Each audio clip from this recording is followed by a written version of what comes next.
Confessions 37. Day after day, without ceasing, these temptations put us to the test, O Lord. The human tongue is a furnace in which the temper of our souls is daily tried. And in this matter too, you command us to be continent. Give me the grace to do as you command, and command me to do what you will. You know how I have cried to you from the depths of my heart, and how I have wept floods of tears because of this difficulty. For I cannot easily deduce how far I am cured of this disease, and I have great fear of offending you unawares by sins to which I am blind, though to your eyes they are manifest. In other kinds of temptation I have some means of examining myself, but in this I have almost none. For I can see what progress I have made in the ability to restrain my mind from giving into sensual pleasures or idle curiosity. It becomes plain when I do without these things, either voluntarily or for lack of the occasion, because I then ask myself how much or how little it troubles me to be without them. The same is true of wealth, which men grasp because they want the means of satisfying one or other of these three kinds of temptation, or perhaps two or even all three of them. If the soul, when it has riches, cannot tell whether it despises them, it can put itself to the proof by discarding them. But if we are to do without praise in order to test our powers, are we to live such outrageously wicked and abandoned lives that all who know us will detest us? Is it possible to imagine a more insane proposal than this? If praise is normally associated with a good life and good works, and rightly so, we ought neither to cease living good lives nor to abandon the rightful consequence.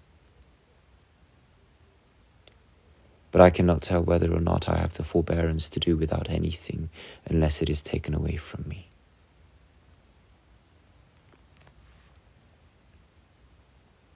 What then is my attitude to temptation of this kind? What am I to confess to you, O Lord? I can only say that I am gratified by praise, but less by praise than by the truth. For if I were asked whether I would prefer to be commended by all my fellow men for wild delusions and errors on all accounts, or to be stigmatized by them for constancy and assurance in the truth, it is clear which I would choose. But I wish that words of praise from other men did not increase the joy I feel for any good qualities that I may have. Yet I confess that it does increase my joy. What is more, their censure detracts from it. And when I am worried by this wretched failing, an excuse occurs to me, though how good an excuse it is, only you know, O God. It leaves me in doubt. For you have commanded us not only to be continent, but also to be just. That is, to withhold our love from certain things and to bestow it on others. You want us not only to love you, but also to love our neighbor. For this reason I tell myself that when I am gratified by the praise of man, who well understands what it is that he praises, the true reason for my pleasure is that my neighbor has made good progress and shows promise for the future. Similarly, when I hear him cast a slur upon something which he does not understand, or something which in fact is good, I am sorry that he should have this failing. I am sometimes sorry too to hear my own praises, either when others commend me for qualities which I am not glad to possess, or when they value in me more highly than their due qualities which may be good, but are of little importance. But here again, I cannot tell whether this feeling comes from reluctance to allow the man who praises me to disagree with me about my own qualities, not because I am concerned for his welfare, but because the good qualities which please me in myself please me still more when they please others as well.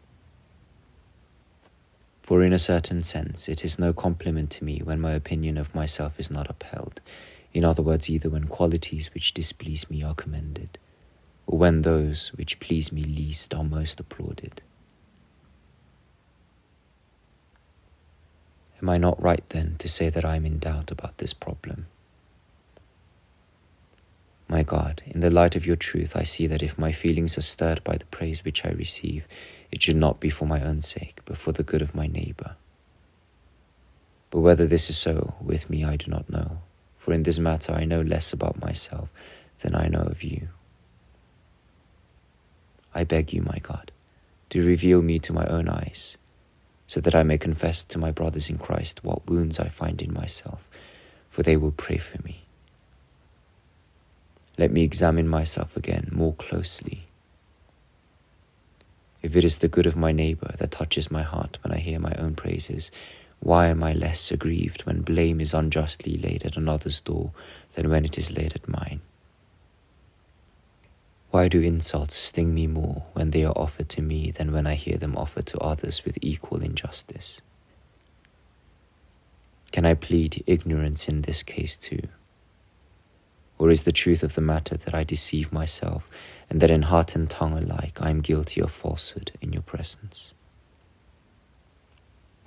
O Lord, keep such folly far from me, for fear that my lips should sin, sleeking my head with the oil of their flattery.